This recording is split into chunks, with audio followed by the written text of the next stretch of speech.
ABC News legal contributor, host at the Law and Crime Network, Brian Buckmeyer, joins me now for more on this. Brian, the defense rested its case yesterday without calling any witnesses. What do you make of that? It kind of made sense to me based on their ultimate goal here as a defense. Their argument is not that they have some sort of alternative theory as to why Lori Vallow Daybell is innocent or not guilty.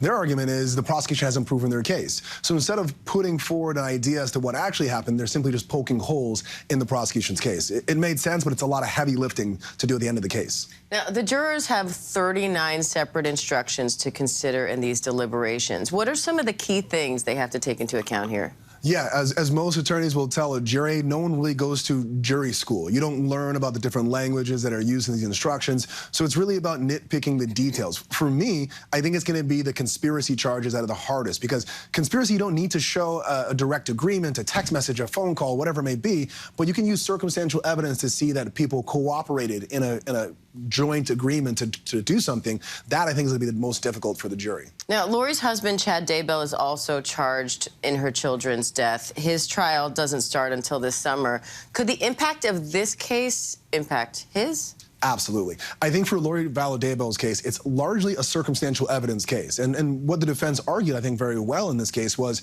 you hear a lot about Alex Cox and a lot about Chad Daybell, but you don't hear so much about Lori Vallow Daybell. They're trying to prosecute her through just kind of her association and what she did afterwards. But for Chad, his name keeps coming up over and over and over again. And I think if they can get Lori, they can definitely get Chad. And so he's watching this trial very closely. I know you are, too. What are you listening for as we await a verdict? Questions.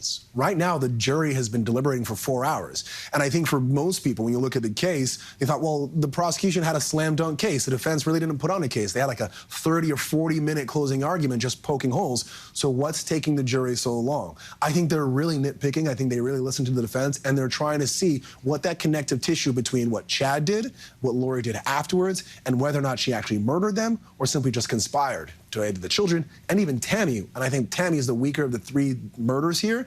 So I think trying to put them all together, we're going to see a bit of a deliberation today. All right, Brian Buckmeyer, thank you. My pleasure. Hi, everyone. George Stephanopoulos here. Thanks for checking out the ABC News YouTube channel. If you'd like to get more videos, show highlights, and watch live event coverage, click on the right over here to subscribe to our channel. And don't forget to download the ABC News app for breaking news alerts. Thanks for watching.